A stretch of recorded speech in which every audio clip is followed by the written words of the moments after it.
இன்றைய முதல் வாசகம் இறைவாக்கினர் எசாயா நூலிலிருந்து வாசகம்.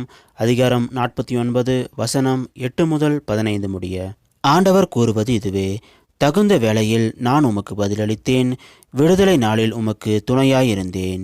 நாட்டை மீண்டும் நிலைநாட்டவும், பாலடைந்து கிடக்கும் உரிமை சொத்துக்களை உடைமையாக்கவும் நான் உம்மை பாதுகாத்து மக்களுக்கு ஓர் உடன்படிக்கையாக ஏற்படுத்தினேன். சிறைப்பட்டோரிடம் புறப்படுங்கள் என்றும், இருளில் இருப்போரிடம் வெளிப்படுங்கள் என்றும் சொல்வீர்கள்.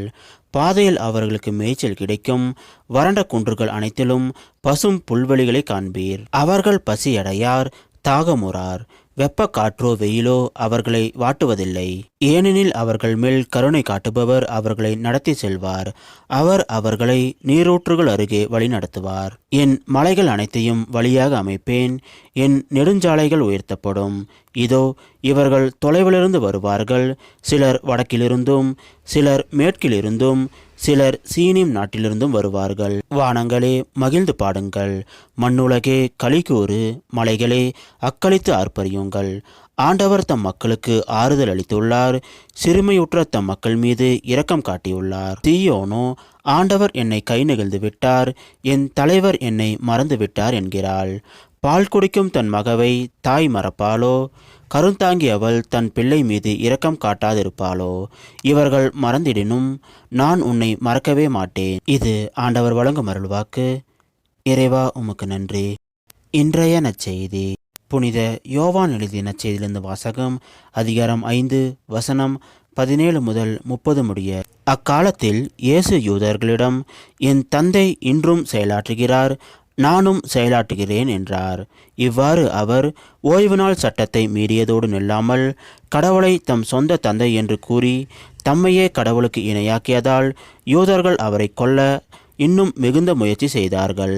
இயேசு அவர்களை பார்த்து கூறியது: மகன் தாமாக எதையும் செய்ய இயலாது. தந்தையிடம் தாம் காணும் செயல்களையே செய்ய இயலும். தந்தை செய்பவற்றை மகனும் அவ்வாறே செய்கிறார் என நான் உறுதியாக உங்களுக்கு சொல்கிறேன். தந்தை மகன் மேல் அன்பு கொண்டு தாம் செய்யும் அனைத்தையும் அவருக்கு காட்டுகிறார். இவற்றை விட பெரிய செயல்களையும் அவருக்கு காட்டுவார். நீங்களும் வியப்புறுவீர்கள். தந்தை இறந்தோரை எழுப்பி அவர்களை வாழ வைப்பது போல மகனும் தாம் விரும்பியவர்களை வாழ வைக்கிறார். தந்தை யாருக்கும் தீர்ப்பு அளிப்பதில்லை. தமக்கு எல்லாரும் மதிப்பு கொடுப்பது போல மகனுக்கும் மதிப்பு கொடுக்க வேண்டுமென தீர்ப்பு அளிக்கும் அதிகாரம் முழுவதையும் அவர் மகனுக்கு அளித்துள்ளார். மகனை மதியாதவர் அவரை அனுப்பிய தந்தையையும் மதிப்பது இல்லை. என் வார்த்தையை கேட்டு என்னை அனுப்பியவரை நம்புவோர் நிலை வாழ்வை கொண்டுள்ளனர். அவர்கள் தண்டனை தீர்ப்புக்கு உள்ளாக மாட்டார்கள். ஏற்கனவே சாவை கடந்து வாழ்வுக்கு வந்துவிட்டார்கள் என உறுதியாக உங்களுக்கு சொல்கிறேன். காலம் வருகிறது, ஏன் வந்தே விட்டது. அப்போது இறைமகனின் குரலை இறந்தோர் கேட்பர்.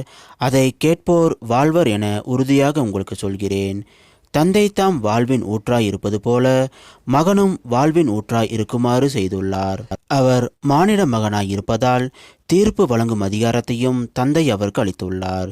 இது பற்றி நீங்கள் வியப்புற வேண்டாம். காலம் வருகிறது, அப்போது கல்லறைகளில் உள்ளோர் அனைவரும் அவரது குரலை கேட்டு வெளியே வருவர். நல்லன செய்தோர் வாழ்வு பெற உயிர்த்தெழுவர், தீயன செய்தோர் தண்டனை தீர்ப்பு பெற உயிர்த்தெழுவர். நானாக எதுவும் செய்ய இயலாது. தந்தை சொற்படியே நான் தீர்ப்பிடுகிறேன். நான் அளிக்கும் தீர்ப்பு நீதியானது. ஏனெனில் என் விருப்பத்தை நாடாமல் என்னை அனுப்பியவரின் விருப்பத்தையே நாடுகிறேன். இது கிறிஸ்து வழங்கும் நற்செய்தி. கிறிஸ்துவே உமக்கு புகழ்.